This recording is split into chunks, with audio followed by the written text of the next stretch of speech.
Friends, welcome to Prerana and Sadhana class. ఈరోజు క్లాస్లో భాగంగా హిస్టరీలోని గ్రీకు శాస్త్రవేత్తల గురించి తెలుసుకుందాం. ఆ తర్వాత కుష్ నాగరికత, ఆక్సిమ్ నాగరికత, మిగతా నాగరికతల గురించి చూద్దాం. అయితే గ్రీకు శాస్త్రవేత్తలు ఎవరెవరు ఏం చెప్పారో చూద్దాం ఒకసారి.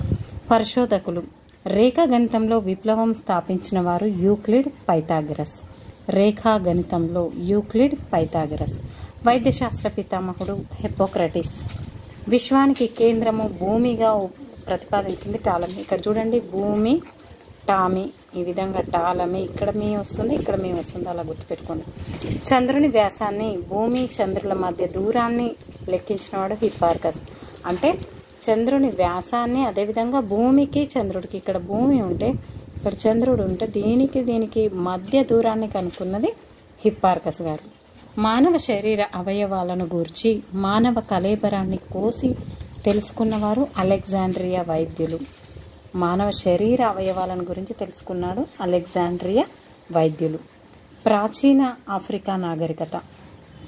చీకటి ఖండం అని కూడా అంటారు ఆఫ్రికా ఖండాన్ని, ఎందుకంటే అక్కడ సహారా ఎడారి చాలా దట్టంగా ఉంది, చాలా పెద్ద పెద్ద వృక్షాలు అనేటివి ఉంటాయి. కాబట్టి లోనికి వెళ్ళడానికి అందరికీ భయం అనేది వేసింది. అదేవిధంగా అక్కడ చాలా భయంకరమైన చీకటి ఉంది కావచ్చు అన్నట్టుగా దట్టమైన అడవి అనేది ఉంది. అందుకని దాన్ని లేటుగా కనుక్కున్నారు కాబట్టి దాన్ని చీకటి ఖండంగా పరిగణించడం జరుగుతుంది ఆఫ్రికా ఖండం. ఆఫ్రికా ఖండం అనేది ఖండాలన్నింటిలో సెకండ్ ప్లేస్లో ఉంది. ఫస్ట్ ఆసియా, తర్వాత ఆఫ్రికా. మొదట పోర్చుగీసు వారు ఈ ఖండంలో ప్రవేశించి ఇచ్చట నాగరికతలను, సంస్కృతులను ప్రపంచానికి తెలియజేశారు. ఎవరు తెలియజేశారు? పోర్చుగీసు వారు. పురావస్తు శాఖ పరిశోధనలు క్రీస్తు శకము 7వ శతాబ్ది నాటి అరబ్బు యాత్రికులు, వ్యాపారస్తులు వ్రాసిన రచనలు ప్రాచీన ఆఫ్రికా ప్రజల సంస్కృతిని తెలుసుకొనుటకు సహాయపడుచున్నవి. అయితే క్రీస్తు శకారంభంలోనే క్రైస్తవ మతం ఇచ్చట ప్రవేశించినది. క్రీస్తు శకము 8వ శతాబ్దం నుండి 16వ శతాబ్దం వరకు ఇస్లాం మతం సూడాన్ వరకు వ్యాపించింది. ఆఫ్రికా ఖండంలో 3 ప్రముఖ భాషలు మాట్లాడేవారు: సుడానిక్, బంటు, సెమిటిక్. ఈ పైన మూడింటి అసలు వీటి ఏంటి అని కూడా అడిగే ఛాన్సెస్ ఉన్నాయి. ఆ విధంగా ఉన్నాయి. ఇవన్నీ ఏంటి? సుడామిక్, బంటు, సెమిటిక్ అనేటివి భాషల పేర్లు. ఆఫ్రికా ఖండంలోని 3 భాషల పేర్లు. కానిదేది అని కూడా అడిగే ఛాన్సెస్ ఉన్నాయి. కుష్ నాగరికత. ఈజిప్టు క్రీస్తు పూర్వము 10,000 సంవత్సరాలకు పూర్వమే కుష్ సామ్రాజ్యం ఏర్పడినది. కుష్ సామ్రాజ్య రాజధాని మేరో. ఇది సుమీబియాలోని పురాతన సామ్రాజ్యం. నమీబియాలోని పురాతన సామ్రాజ్యం. ఇది ప్రస్తుతం ఉత్తర సూడాన్ మరియు దక్షిణ ఈజిప్టు మధ్య వ్యాపించి ఉంది. ఇచ్చట ఇనుము గనులు ఉంటాయి.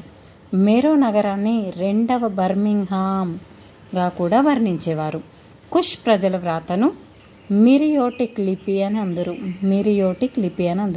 మిరియోటిక్ లిపిని ఈజిప్షియన్ల బొమ్మల లిపి అనవచ్చు. మిరియోటిక్ లిపిని ఏమనవచ్చు? బొమ్మల లిపి. ఎవరిది?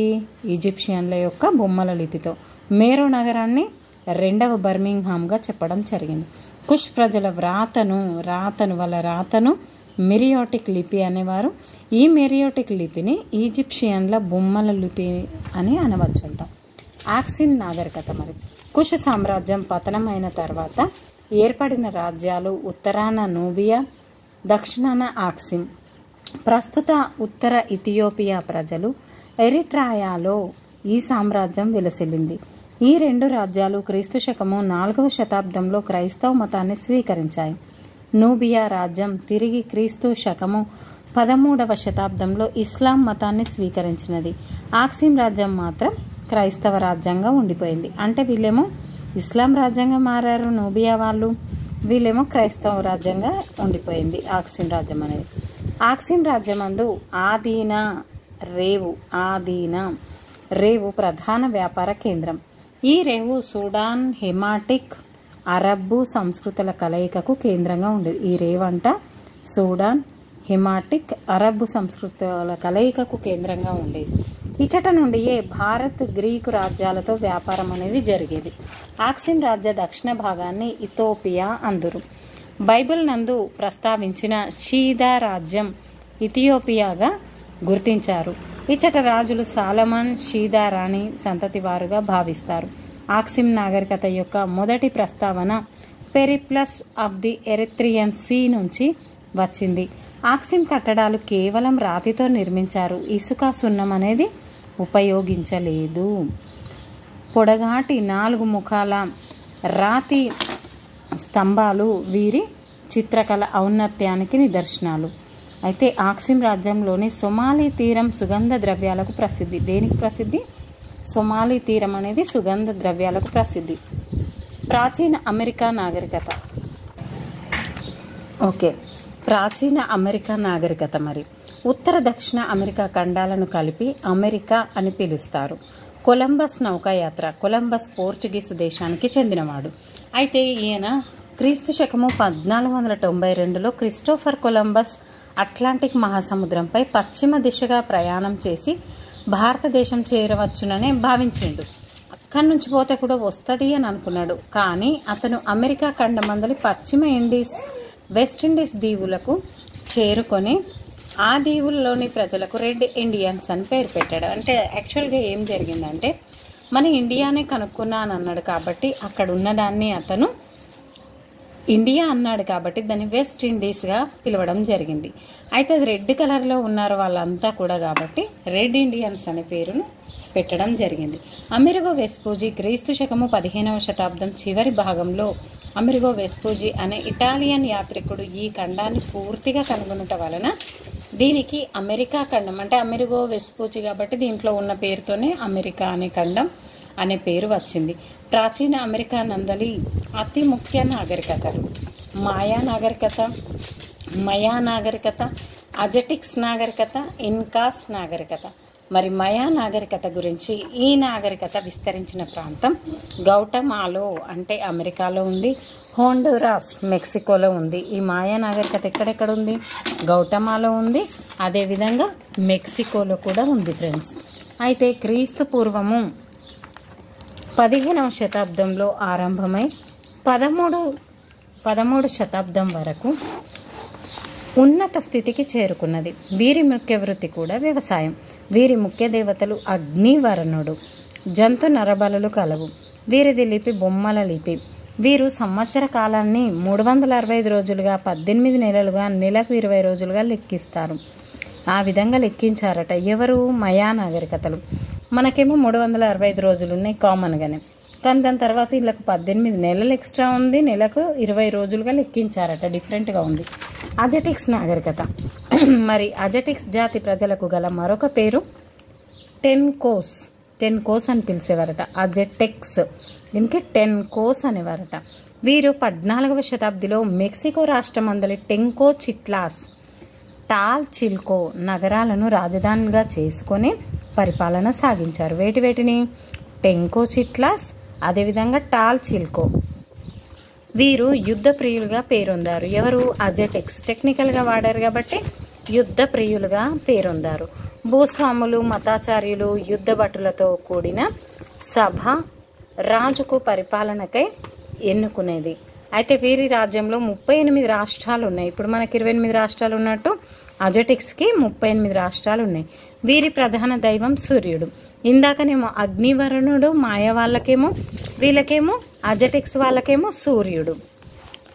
ఇన్కాస్ నాగరికత దక్షిణ అమెరికా యందలి యాండిస్ పర్వత ప్రాంతాల్లో ఈక్వెడార్, పెరు, చిలీ ప్రాంతాల్లో క్రీస్తు శకం 14-15 శతాబ్దాలలో గొప్ప నాగరికత వెలిసింది. దీనినే ఇన్కాస్ నాగరికత అందురు. పెరు దేశమందలి కజో నగరం దీని యొక్క నాగరం. ఇన్కాస్ అనేదంట పెరు దేశమందలి కజో నగరం దీని రాజధానంట. ఈ రాజ్యంలోని 4 రాష్ట్రాలను 4 వంశాల ప్రభువులు పాలించారు. కోటలు, దేవాలయాల నిర్మాణానికి రాతిని మాత్రమే ఉపయోగించారు. క్రైస్తవ మతం ప్రపంచవ్యాప్తంగా విస్తృతంగా ఆచరించబడే మతం క్రైస్తవ మతం. క్రైస్తవుల పవిత్ర గ్రంథం బైబిల్. క్రైస్తవ మత సిద్ధాంతాలు ఏంటంటే మానవులందరూ దేవుని పిల్లలు, పాపాలు చేయకుండా పవిత్రమైన జీవితాన్ని గడపండి, నిన్ను నీవు ప్రేమించినట్లు నీ పొరుగువారిని కూడా ప్రేమించండి, ఒక చెంపపై కొట్టినప్పుడు మరొక చెంప చూపించు, మానవ సేవే మాధవ సేవ అని క్రైస్తవ మతస్థుల యొక్క నినాదాలు. ఈ విధంగా మనకి పాతరాతి యుగం వరకు, నవీన శిలాయుగం వరకు, అలాగే మధ్య శిలాయుగంలో కూడా ఇన్ని రకాల నాగరికతలను మనం చూడడం జరిగింది ఫ్రెండ్స్. మరి నెక్స్ట్ వచ్చే క్లాస్లో మధ్యయుగ ప్రపంచం గురించి చూద్దాం. మధ్యయుగానికి సంబంధించిన కొన్ని అంశాలు ఏంటో, మరి ఇస్లాం మతం ఏ విధంగా ఆవిర్భవించిందో నేను షార్ట్ అండ్ స్వీట్గా చెప్పడానికి ట్రై చేస్తాను. ఇప్పటి నుంచి ఈ విధంగా చదవకుండా దాంట్లో ఉన్న ముఖ్యమైన వాటిని ఒక స్టోరీ లాగా చెప్పుకుంటూ వెళ్దాం friends. Thank you friends, thank you everyone. కానీ ఎక్కడైతే అవసరమో ఖచ్చితంగా నేను ఆ స్టోరీని, అక్కడ ఉన్న మ్యాటర్ని చదవాల్సి ఉంటుంది.